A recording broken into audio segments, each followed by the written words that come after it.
मेरा नाम है काव्य और क्राइम की इस सीरीज में एक बार फिर से आप सभी का स्वागत है। तो चलिए दोस्तों, कहानी को शुरू करते हैं। आज तीसरे दिन कर्फ्यू में 4 घंटे की छूट दी गई थी।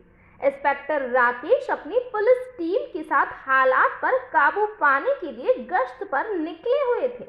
रास्ते में आम लोगों से ज्यादा रैपिड एक्शन फोर्स के जवान नजर आ रहे थे। सड़कों के किनारे लगे अध जले अध फटे बैन पोस्टर दंगों की निशानेदेही कर रहे थे।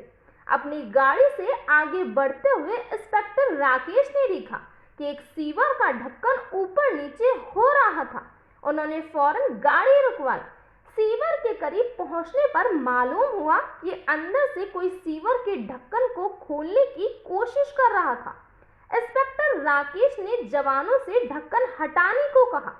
सीवर का ढक्कन खुलने के बाद जब पुलिस का एक सिपाही अंदर झांका तो वह दंग रह गया। वहां 2 नौजवान गंदे पानी में उखड़ू बैठे हुए थे। उनके कपड़े कीचड़ में सने हुए थे। उनके चेहरे पर मौत का खौफ साफ नजर आ रहा था। ढक्कन खुलते ही वह दोनों नौजवान हाथ जोड़कर रोने लगे। उनके गले से ठीक ढंग से आवाज भी नहीं निकल पा रही थी। उनमें से एक ने किसी तरह हिम्मत करके कहा, सर हमें बाहर निकालें। बहरहाल कीचड़ से लथपथ और बदबू में सने हुए उन दोनों लड़कों को बाहर निकाला गया। इस बीच एम्बुलेंस भी वहां आ चुकी थी।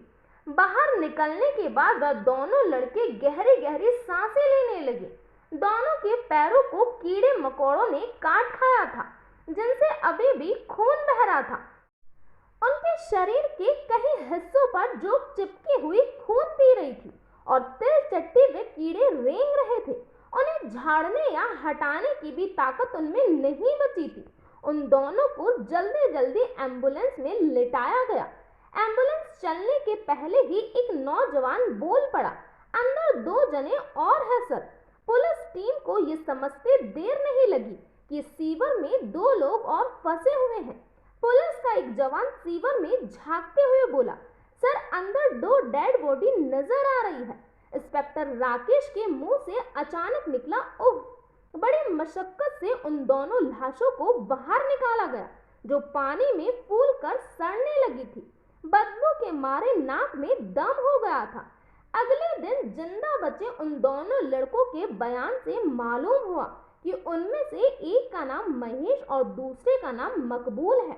मरने वाले माजिद और मनोहर थे। उनमें से एक ने बताया, हम लोग नेताजी का भाषण सुनने आए थे। अभी भाषण शुरू भी नहीं हुआ था कि सभा स्थल के बाहर कहीं से धमाके की आवाज सुनाई पड़ी। पलक झपकते ही अफवाहों का बाजार गर्म हो गया और लोगों में भगदड़ मच गई। आतंकवादी हमले का शोर सुनकर हम लोग भी भागने लगे। लोग अपनी जान बचाने के लिए जिधर सुझाई दे रहा था उधर भागे जा रहे थे। उसी भगदड़ में कुछ लोग मौके का फायदा उठाकर लूटपाट करने में मसरूफ हो गए। हालत की गंभीरता को देखते हुए घंटे भर में कर्फ्यू का ऐलान होने लगा।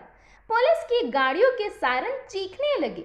साथ छूटने के डर से हम चारों ने एक दूसरे के हाथ पकड़ रखे थे। घरों और दुकानों के दरवाजे बंद हो चुके थे। कहाँ जाए, किसके घर में घुसे, कौन इस आफत में हमें पनाह देगा, ये समझ में नहीं आ रहा था। ये सोचते हुए हम चारों दोस्त भागे जा रहे थे कि तभी पीछे गली से गुजर रही पुलिस की गाड़ी से फायरिंग की आवाज आई। ऐसा लगा जैसे वह फायरिंग हम लोगों पर ही की जा रही थी। हम लोग हाँफ भी रहे थे और कांप भी रहे थे। दौड़ने के चक्कर में हमसे किसी एक का पैर सीवर के अधखुले ढक्कन से टकरा गया। वह लड़खड़ा कर गिरने लगा। हाथ पकड़े होने के चलते हम चारों की एक साथ गिर पड़े। हम लोगों को तत्काल छिपने के लिए सीवर ही महफूज जगह लगा। इस तरह एक के बाद एक हम चारों लोग सीवर में उतरते चले गए और उसका ढक्कन किसी तरह से बंद कर लिया। और फिर इतना कहकर वह लड़का रोने लगा। देखते ही देखते वही सीवर 2 नौजवानों की कब्रगाह जो बन गया था। तो ये था पूरा मामला। इस घटना के बारे में आपका क्या कहना है, प्लीज कमेंट बॉक्स में बताइए। तो आज के लिए इतना ही। Thank you.